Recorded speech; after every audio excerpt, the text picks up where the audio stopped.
இந்த கூட்டணியில் இன்னைக்கு அதிமுக, பாரதிய ஜனதா, பாட்டாளி மக்கள் கட்சி மற்றும் டிடிவி அவர்களுடைய அம்மா மக்கள் முன்னேற்ற கழகங்களாம் இணைஞ்சிருக்குது. இன்னும் சில கட்சிகள் இணைய இருக்கின்றன.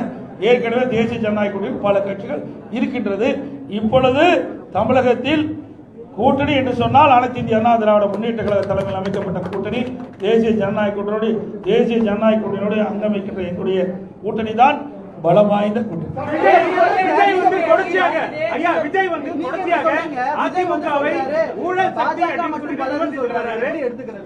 ஏங்க அவரு வெளியில் பொது வெளியில் பார்த்தா தாங்க தெரியும். பொது வெளியிலே வரல. 72 நாள் கழிச்சு தான் ஒரு சம்பவம் நடந்து போச்சு. அந்த சம்பவத்தோட்டு 72 நாட்கள் ஒரு கட்சி தலைவரே வெளியே வரல. நாட்டில் என்ன நடக்குதுன்னு தெரியல. எந்தெந்த கட்சியோட கூட்டணி இருக்குன்னு தெரியல. எந்த கட்சி தேர்தலில் தலைமை தாங்கன்னு தெரியல.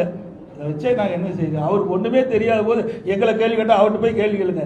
ஏற்கனவே அனைத்து இந்திய அண்ணா திராவிட முன்னேற்ற கழகம் கூட்டணி அமைக்கின்ற பொழுது ஐசிசி சோழா ஹோட்டலில் தெளிவுபடுத்த மரியாதைக்குரிய மாண்புமிகு உள்துறை அமைச்சர் திரு அமித்ஷா அவர்கள், நானும் எங்களுடைய மூத்த நிர்வாகிகள் எல்லாம் கலந்து கொண்டு முதல் பேட்டியிலே சொன்னார், அனைத்து இந்திய அண்ணா திராவிட முன்னேற்ற கழகம், தேசிய ஜனநாயக கூட்டணி இரண்டும் இணைந்து புதிய கூட்டணி அமைச்சிருக்குது. இந்த கூட்டணிக்கு அனைத்து இந்திய அண்ணா திராவிட முன்னேற்ற கழகம் தலைமை தாங்கும். இந்த கூட்டணி தேர்தலில் வெற்றி பெற்று ஆட்சி அமைக்கும். அதிமுக ஆட்சி அமைக்கும். எங்களுடைய கூட்டணியுடைய வேட்பாளர் இபிஎஸ் தெளிவுபடுத்தியாச்சு. முதலமைச்சர் வேட்பாளர் இபிஎஸ்.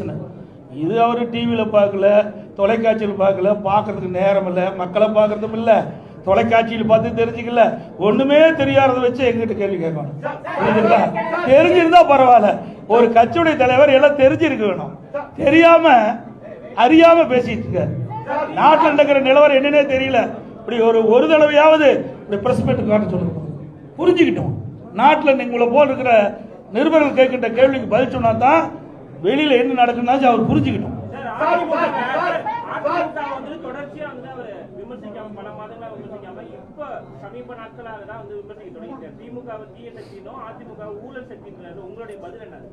சார் ஊழல்னா என்னன்னு எனக்கு தெரியலையே. ஊழல் சக்தினா என்ன? யார் குறிப்பிட்டு சொல்றாரு? நீங்களா ஒரு கற்பனை பண்ணிக்கிட்டு இவர் தான் சொல்றீங்க. தீய சக்தி, ஊழல் சக்தி யாரை குறிப்பிட்டு சொல்றாரு? குறிப்பிட்டு சொன்னா தானே சொல்ல முடியும். எங்களெல்லாம் ஊழல் சொல்றதுக்கு வழியே கிடையாது. மாண்பு அம்மா அவர்களை ஏத்துக்கிட்டார். ரோல் மாடல் அம்மா பேர் சொன்னாரா இல்லையா? புரட்சி தலைவர் எம்ஜிஆர், மாண்பு அம்மா ரோல் மாடல் சொல்லியாச்சு. எங்களுடைய அதிமுக ஆட்சி நான் முதலமைச்சர் இருக்கும்போது என் மீது ஊழல் குற்றச்சாட்டு சொல்லி நீதிமன்றம் போய் நீதிமன்றத்தில் நிரபராதின்னு வந்திருக்கிறேன். எப்படி ஊழல் சொல்ல முடியும்? யார் கூட வச்சிருக்கிறாரு? அவர் கூட அதிமுக ஒரு வெளியில் போய் அந்த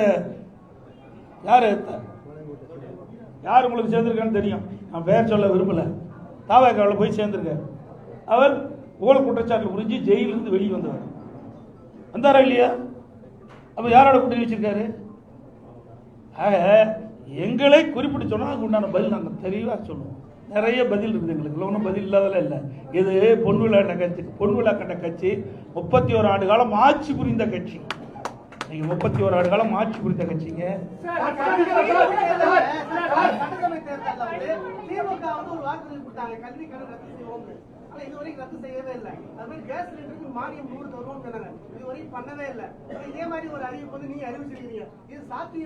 நாங்க சாத்தியமா இருக்கிற காரணத்தால தான் அறிவிக்கிறேங்க. இதை நீங்க கேட்கிற கேள்வி அங்க கேட்கணும்.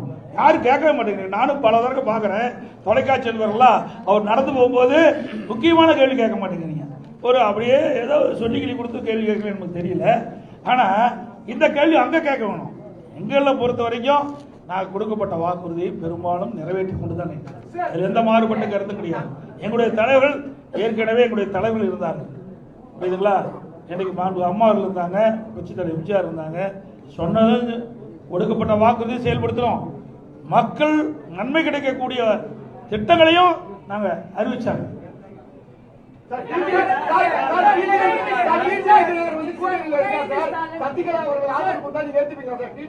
சார் அதெல்லாம் ஏற்கனவே முடிஞ்சு போச்சு. அதை ஏன் திருப்பி பேசிட்டா?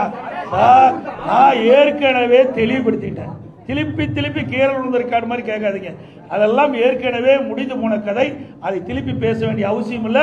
உங்களுக்கு பத்திரிகை ஊடகத்துக்கு விறுவிறுப்பான செய்தி வேணும். அதனால சொல்றேன், இனி இது மாதிரி கேள்வி கேட்காதீங்க. நான் ஏற்கனவே தெளிவுபடுத்திட்டேன்.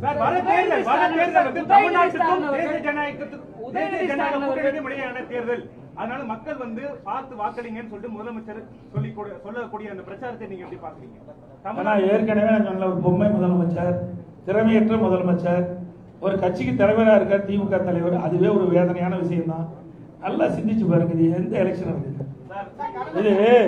இது தமிழ்நாட்டில் யார் ஆட்சிக்கு வரணும், யார் ஆட்சிக்கு வரக்கூடாதுன்னு நடக்கிற தேர்தல். புரிஞ்சுக்கிட்டீங்களா? ரெண்டாவது, எங்களுடைய கூட்டணிக்கு தெளிவுபடுத்தியாச்சு. திருப்பி திருப்பி சொல்றேன், எங்களுடைய கூட்டணி அண்ணா திமுக தான் கூட்டணிக்கு தலைமை தாங்கும். அண்ணா திமுக எங்களுடைய கூட்டணி வெற்றி பெற்று அண்ணா திமுக ஆட்சி அமைக்கும். இதுக்கு மேல என்ன வேணும்? தேசிய கூட்டணி எங்களை சொல்றதுக்கு எதுவுமே இல்லைங்க. எங்க மீது எந்த புகாரும் சொல்றதுக்கு ஸ்டாலின் சரக்கு இல்ல. அதனால வேற ஒருத்தர் பிடிச்சிட்டு சொல்லிட்டு இருக்காரு. இங்க ஆளுநர் அண்ணா திமுக ஏற்கனவே முடிவு செய்யப்பட்டு விட்டது. எங்களை பத்தி சொல்லுங்க, நாங்க பதில் சொல்ல தயார். முடியலையே, இருந்தா தானே சொல்ல முடியும்.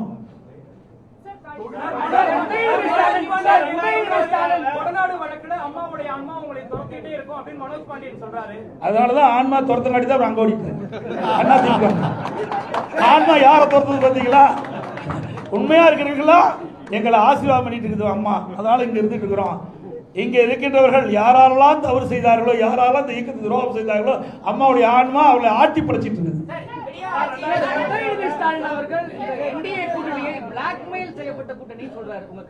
அவங்களுக்கு ஒரு வாய்ப்பு கொடுங்க.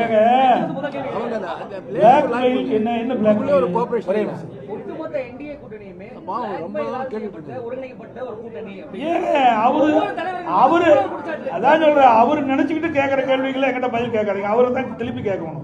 அண்ணா திமுக ஏங்க ஒரு தேசிய அளவில் இருக்கிற ஒரு கூட்டு கட்சிங்க. புரிஞ்சுங்க, தேசிய அளவில் இருக்கின்ற கட்சி தேசிய ஜனநாயக கூட்டணி நாட்டை ஆளுகின்ற கட்சி. அந்த நாட்டில் இவர் இருக்கார். ஸ்டாலினும் இந்தியாவுக்குள்ள தான் இருக்கிறார். தமிழ்நாடு ஒரு மாநிலம் தான். பல மாநிலங்கள் ஒன்றாக இணைந்து அந்த மாநிலத்தில் ஆட்சி புரிகின்றவர் தேசிய ஜனநாயக கூட்டணி. அவர் இந்தியாவில் மறந்துட்டு பேசுறாரு. வேற மாநிலத்தை மேல நாட்டில் இருக்க மாதிரி பேசிட்டு இருக்காரு. புரிஞ்சு, அவரும் இந்த நாட்டில் தான் இருந்துட்டு இருக்காரு. ஏன் அடிக்கடி கடிதம் எழுதுறாருல? மீனவர் காணாமல் போனா கடிதம் எழுதுறாருல? எதுக்கு எழுதுறாரு? அந்த அதிகாரம் யாருக்கிட்ட இருக்குது? மத்திய அரசாங்கத்தான் இருக்குது. வேண்டுமென்றே திட்டமிட்டு பேசுவதற்கு ஒன்றும் இல்லை. அதனால இப்படிப்பட்ட அவதூறு பிரச்சாரத்தை பரப்பிட்டு வர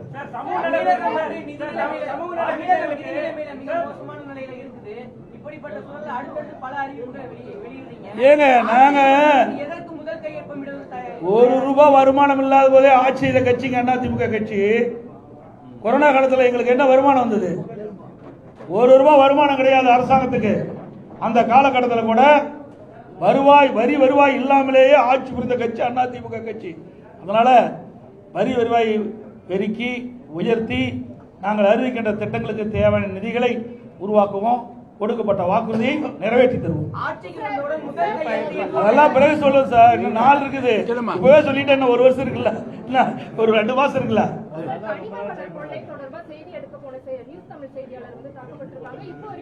அதாவது எங்களுடைய கட்சி சேர்ந்தவர்கள் தாக்கப்பட்டவர்கள் நேரடியாக போய் ஆறுதல் சொல்லிட்டு மருத்துவமனைக்கு நேரடியாக போய் எங்களுடைய இயக்கத்தை சேர்ந்தவர்கள் அந்த பாதிக்கப்பட்ட நிருபர்களை சந்தித்து ஆறுதல் கொடுத்துட்டு இருந்தாங்க. நாங்கள் தான் ஏற்கனவே வன்மையை கண்டிச்சுட்டு இருக்கிறீங்க. நீங்கள் ஊடக நபர்கள் பத்திரிகை மூலம் அவர் தூக்கி பிடிச்சிட்டு இருக்கிறீங்க. அதனால தான் உங்களை அடிக்கிறாங்க. புரியுதா? தப்பா நினைக்க வேண்டாம், யாரும் தவறா நினைக்க வேண்டாம். அந்த கட்சி அப்படிப்பட்ட கட்சிங்க. திமுக கட்சி அப்படிப்பட்ட கட்சி. தயவு செய்து இனிமேலாவது உண்மை செய்தி வெளியிடுங்க. அன்போடு உங்களை வேட்டிக்கிறீங்க. உங்களுக்கு ஒரு பாதுகாப்பு கொடுக்குற கட்சி அண்ணா திமுக கட்சிங்க. நீங்க திமுக கட்சிக்கு எப்பொழுது பார்த்தாலும் எங்களை பத்தி தான் குறை சொல்லிட்டு இருக்கிறீங்க. இருமுனா குறை சொல்றீங்க, துப்புலா குறை சொல்றீங்க. ஆனா திமுக பத்தி ஒரு குறையும் எந்த தொலைக்காட்சியிலும் வருவதில்லை, எந்த பத்திரிகையிலும் வருவதில்லை. அதனாலதான் அவங்க தைரியமா இப்படிப்பட்ட தாக்குதல் ஈடுபடுறாங்க. நீங்க உண்மை செய்தி வெளியிடுங்க. மக்களே உங்க பக்கம் இருப்பாங்க. உங்களுக்கு மக்களே முழு பாதுகாப்பு கொடுப்பாங்க. இருந்தாலும் அனைத்து இந்திய அண்ணா திராவிட முன்னேற்ற கழகத்தை பொறுத்த வரைக்கும் உங்களுடைய ஊடக நண்பர்களுக்கும் பத்திரிகை நண்பர்களுக்கும் நிருபர்களுக்கு எப்பொழுதும் பக்க பலமாக இருப்போம். எந்த மாற்று கருத்தும் கிடையாது. அனைவருக்கும் நன்றி, வணக்கம்.